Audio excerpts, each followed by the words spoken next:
Okay, so get this. Today we're going so far back it'll make your head spin. Forget dinosaurs, forget continents, forget everything you thought you knew about early Earth. We're talking about a time before time, really, when our planet was just a twinkle in the cosmic eye. I love it. And lucky for us, we've got the Urantia book to guide us. It's an incredible text that dives deep into the spiritual history of our planet. And in today's deep dive, we're tackling paper 57, which tells the mind-blowing story of how our planet, or Urantia, as the book calls it, came to be. And it all starts billions of years ago with this massive swirling cloud of gas and dust called the Andronova Nebula. We're talking bigger than you can even imagine. Our entire solar system would have been a speck in this thing. Okay, so picture this massive cloud of star stuff just hanging out in space. What happens next? Do stars just kind of pop out like popcorn? Not quite. The Urantia book describes this incredible cycle of expansion and contraction. Imagine this nebula pulling in matter, getting denser and hotter, spinning faster and faster, almost like it's breathing. Okay, I'm starting to get a picture of this. So what happens? Does it just spin itself out of existence? You could say it reaches a breaking point. It can't hold all that energy anymore. And the book calls this a terminal eruption. And get this, our sun. It was basically shot out into existence in one of these explosive events. Whoa, hold on. Are you saying our sun was like catapulted out of this giant exploding cloud? That's wild. Talk about cosmic fireworks. Yeah. But here's the thing. It wasn't a clean break. Our newborn sun was surrounded by all this leftover gas and dust, the building blocks of planets. And that's where things get really interesting. Okay, now you've got my attention. This is where that whole intergalactic theft thing comes in, right? The Urantia book talks about a system called Angona. What's the deal with that? Imagine this.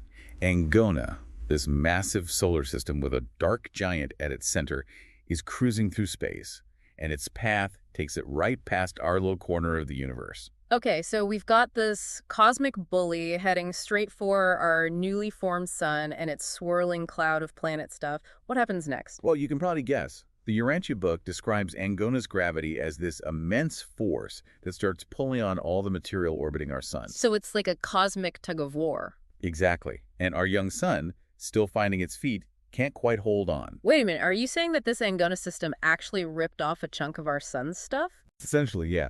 The book calls it planetary theft, and get this, that's stolen material. It went on to become the planets of our solar system. Get out of here. You're telling me that our planet, our entire solar system exists because of a cosmic heist? That's insane. It's pretty wild, right? Yeah. But hold on, because Angona wasn't done there, as it was leaving, it also snagged a few planets from its own system and left them orbiting our sun. Hold on. What? So some of our planets are actually refugees from another solar system. That's what the Urantia book suggests. And it explains why some planets in our solar system have a retrograde motion, meaning they're spinning in the opposite direction from the others. So let me get this straight. Without this cosmic hit and run, without Angona messing things up, we wouldn't even have planets, let alone be here talking about it. It really makes you appreciate the sheer improbability of our existence, doesn't it? That's an understatement. It's like winning the cosmic lottery. Or maybe getting lucky in a game of billiards, played with planets and dark giants. Okay, so we've got this wild story of how our solar system even came to be, thanks to Angona shaking things up. But even with all the pieces in place, it's still a pretty chaotic scene, right? Oh, absolutely. We're talking about a time when Earth, or Urantia as it's called in the Urantia book, was a seriously wild place. Forget about those tranquil oceans and lush landscapes you see in nature documentaries. Right, those came later. So what did it actually look like back then? Picture this. Volcanic eruptions everywhere you look, spewing lava and ash into the atmosphere. The ground is constantly shaking, and to top it off, you've got meteor showers bombarding the surface. Yikes. Sounds like a sci-fi disaster movie. It makes a volcanic eruption today look like a picnic. The book describes it as fiery and tumultuous infancy, with a surface that was basically one giant molten ocean of rock. Okay, yeah, that doesn't sound very hospitable. So how on earth, literally, did this fiery hellscape transform into a planet that could support, well, anything at all? It was a long, slow process, but eventually things started to settle down.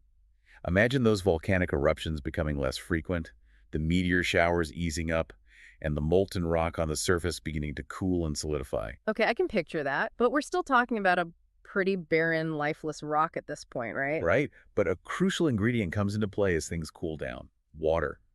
Remember all those volcanic eruptions we talked about? Yeah. Volcanoes release a lot of water vapor into the atmosphere. I see where you're going with this. Exactly. As the Earth cooled, all that water vapor in the atmosphere condensed and fell as rain. And we're not talking about a gentle spring rain here. This was rainfall on an epic scale. So that's how we got our oceans. I can't even imagine the scale of those storms. But what about the continents? I mean, they weren't just hanging out underwater this whole time, were they? That's where things get really interesting. According to the Urantia book, the continents as we know them didn't exist in the beginning. They emerged from the oceans gradually, over an incredibly long period. Wait, what? You're telling me that continents literally rose up from the ocean floor? How is that even possible? It's all thanks to plate tectonics, the idea that the Earth's outer layer is made up of these massive plates that are constantly on the move, interacting with each other. Okay, I've heard of plate tectonics, but I'm still trying to wrap my head around it. Imagine it like a giant jigsaw puzzle. But the pieces are constantly bumping into each other, pulling apart, and even sliding under one another. As these plates collided and pushed against each other, they forced up huge chunks of land from the ocean floor, creating the continents. Wow, so the continents were like slowly pushed up from below over millions of years. That's mind-blowing.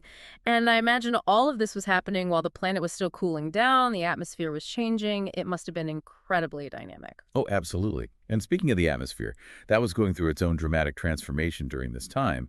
Early Earth's atmosphere was nothing like what we breathe today. It was thick with carbon dioxide and other gases released by all those volcanic eruptions. Yeah, not exactly breathable for us. So how did we go from a toxic carbon dioxide-filled atmosphere to the air we breathe today? Well, that's where life itself comes into the picture. As the planet continued to cool and stabilize, the first single-celled organisms started to emerge in the oceans. These early life forms were able to harness the sun's energy through photosynthesis, absorbing carbon dioxide and releasing oxygen as a byproduct. So we owe the very air we breathe to these tiny, ancient organisms. That's incredible. It really is remarkable when you think about it. But it's important to remember that this was an incredibly slow process. We're talking about hundreds of millions of years for those oxygen levels to build up to what we have today. It makes you realize just how long and complex the history of life on Earth truly is. And that brings us to a truly pivotal chapter in this story. The emergence of life on this newly formed, constantly changing planet. Okay, so picture it. We've got this cooling planet. Continents are starting to make their grand entrance, rising up from the oceans. We've even got a little bit of oxygen making an appearance in the atmosphere. It's starting to sound a bit more like the Earth we know and love, but we're still talking billions of years ago. Right, it's still early days, but it's an incredibly crucial stage. And this is where the Urantia book gets really mind-blowing, because now we're getting to the good stuff, the emergence of life itself. Okay, spill the cosmic tea. So how does it happen? Does life just suddenly appear once things cool down enough? Well, if only were that simple. The Urantia book dives into some really specific conditions that needed to be just right for life to arise, like this incredible recipe for a primordial soup, if you will. I'm intrigued. What kind of ingredients are we talking about here? Well, for starters, the book highlights the importance of the salinity of the oceans, meaning how much salt was in the water. You see, early on, the oceans were mostly freshwater. But over time, volcanic eruptions and erosion gradually added minerals and salts to the mix. Interesting. So it wasn't just about having water, it was about having the right kind of water for life to emerge. Exactly. And there are other factors too, like the temperature of the water, the amount of sunlight hitting the surface, even the concentration of specific elements in the environment. It's like this incredible cosmic balancing act, with all these factors needing to be in perfect harmony for those first single-celled organisms to appear. I'm starting to get a whole new appreciation for that phrase, primordial soup. It really was a specific mix of ingredients that had to come together in just the right way. Right. It makes you realize that the emergence of life wasn't just some random accident, but the result of this incredible, intricate process unfolding over eons. It kind of gives a whole new meaning to the idea of everything falling into place, doesn't it? It really does. And speaking of things falling into place, it's around this time that the Urantia book describes our planet, Urantia, officially getting put on the cosmic map, so to speak. Officially put on the map. You've got to elaborate on that. Well, according to the book, about 1 billion years ago, our planet was recognized within the cosmos. and it was given a very special designation, a life experiment station. Wow, a life experiment station. Okay, now that's just cool. What does that even mean? Essentially, it means that our planet was deemed worthy of hosting this incredible experiment, the emergence and evolution of life. It wasn't just another planet in the vastness of space, it was chosen for this unique purpose. Wow, that's humbling. It really makes you think about the preciousness of life and our place in the grand scheme of things. Absolutely. And it makes you think about all those seemingly chaotic events that had to happen for us to get here, right? The nebula, the sun's explosive birth, that close encounter with Angona, all those geological upheavals on early Earth. It's like it was all part of this grand plan, leading up to this moment when life could finally take hold and flourish. It's an awe-inspiring thought, isn't it? That the story of our planet, the story of life itself, is far grander and more mysterious than we could ever imagine. I think that's the perfect note to end on. It's been an incredible journey, diving into the origins of our planet through the lens of the Urantia book. It's a story that challenges our perspectives, sparks our curiosity, and reminds us of the sheer wonder of existence. Couldn't have said it better myself. To all our listeners out there, we hope you've enjoyed this deep dive as much as we have. And remember, we've only scratched the surface here. The Urantia book goes into so much more detail about the evolution of life on Earth, the rise and fall of civilizations, and the spiritual journey of humankind. It's an incredible text that offers a truly unique perspective on our place in the cosmos. So if you're intrigued, we highly encourage you to check it out. And as always, thanks for joining us.